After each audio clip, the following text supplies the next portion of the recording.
as we head into our final episode of our journey together this season, it's now time to visit the regions of Tovarheim and Aurum Solis. This has been an absolute thrill to see all of these places together, but now it's time to conclude this season in visiting these two regions.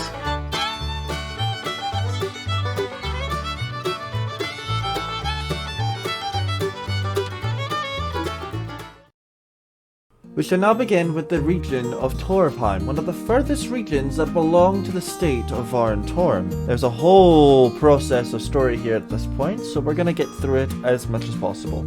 It all begins in the city of Helioso, formerly Skolador, and it has existed for God knows how long and was previously a squatter claim in Aristios. They managed to receive their independence from them on August 14th, 2021 for a fee of around 150 to 250k. The early history consisted of conflict as the dwarven nation from the south, Tarxian, battled against two groups, the Doves led by Rex Trunca and the Warhawks led by Cato, although eventually got banned for X-raying and the conflict left with nothing to gain. With this ban in place and the maps now looking like this, most of the buildings that he constructed were demolished by the admins as it was the Stoneworks rules at the time. It was considered to be an earthquake that tore them down instead on the 10th of October 2021, because you know, lore. After a brief silent era and where at some point they purchased lands from Aristios, the national revival came around and showed an increase in population and activity. However, Aristios came up with fearful thoughts of invasion towards Helioso and its vassals, but they spoke to Varn Torum and requested an alliance to stop them from doing so, which led to the vassalization. Afterwards, on the 10th of July 2022, the Federation of Torvheim was formed. As much as I would like to dive down in the history of other eras of what happened here, I just don't have the pay grade for this. Apologies, Rex. Apologies. And now we come to our favourite part, the places within this nation.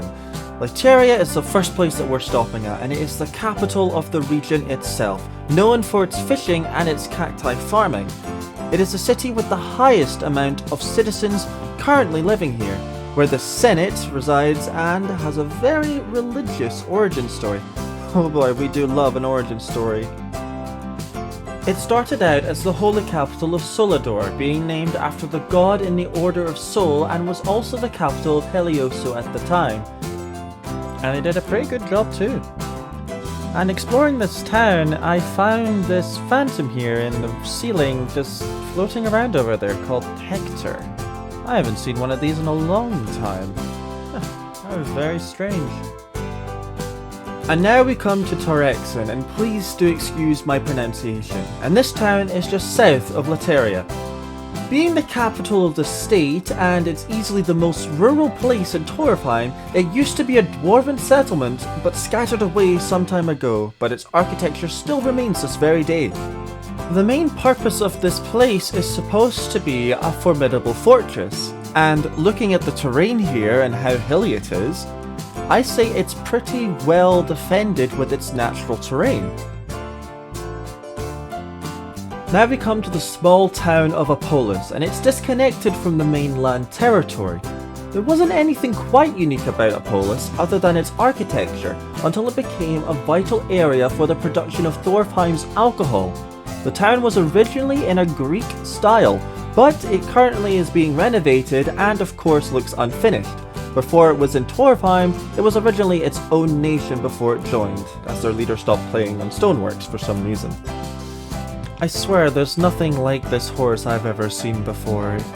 It's just made out of bones, and it's just eating the grass constantly. It just doesn't stop eating.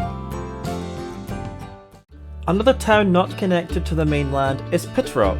It used to be its own country. It was originally called the Golden Sun City, and was basically mini Helioso. It joined the kingdom after the leader quitted Stoneworks, and then after the COG collapse, the activity within that town didn't recover so well. Even trying to get Dorite is difficult these days. And with that being said, the recovery of this town did not go so well like every other one, being the most underpopulated town within the kingdom. Sadly enough, we didn't get enough information of Rhea. However, the only thing we knew is that it was a man-made island. So now, we continue our journey to Aurum Solis. Aurum Solis was long ago its own nation and was previously a part of the long-past Uraki Empire, declaring independence several times with the Old Banners Rebellion. Being related to the Cubist religion, the nation has multiple monarchs. Its capital We cut our usually scheduled broadcast with an emergency report from the Varn Torum government. The country has declared a national state of emergency, as unknown biological organisms have spread rapidly across the lands in multiple civilian sectors. They have been labeled as void flowers. As far as our experts are aware, they don't require sunlight, space, or air to spread. They can latch on to any living and non-living organisms. We require that all citizens stay away from the flowers, regardless of the contamination size. An extended exposure period to the flowers will allow them to grow on you and quickly appear on clothing and skin. They cannot be drowned, frozen, ripped off, or burned. Once infected, chances of survival are low without treatment. Cactus juice is the only treatment available against the void flowers. Areas affected by these flowers are as followed: Androl, Lola, Wiccan's Castle, Torvheim, Kuzos, Sematara, Kundraka and Mount Epilum. It has spread outside the states such as Dovika and Kar. We urgently advise the public to stay away from the flowers. More information will be provided until we understand the organisms further in detail.